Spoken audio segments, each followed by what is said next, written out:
Ayan guys, pupunta kami dito sa, napansin ko may mga usok. Dito pala yun. Ayun Nagkakagulo sila. Kasi lumiyab yung mga, ito yung damo. Ang guys parang may nagsindi yata. Dito malapit sa Silverio ba to?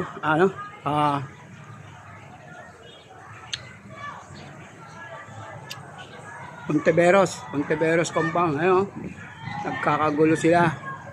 Gaano ng mga tubig. Gakot ng tubig. Yan, para busam.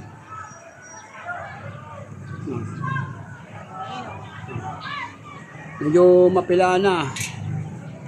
Kasi marami silang nagbusang tubig Ngayon lang to. Alas 11:20 ng umaga.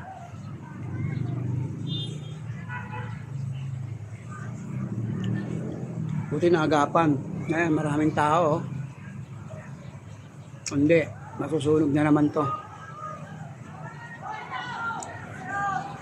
Dami niya ito yung dahon, damo. Walang pakialam yung yung guard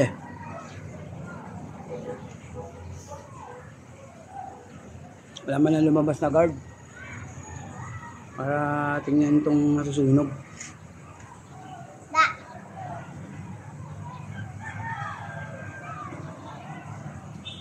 Magtakyam.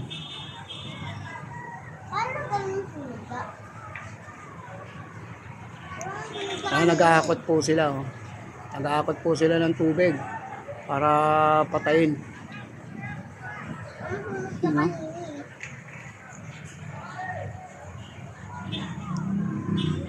Hanggang ngayon meron pa din.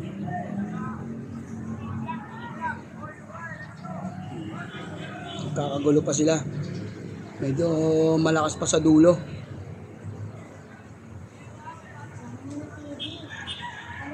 Ito yung dating nasunog, yung Ponteveros compound.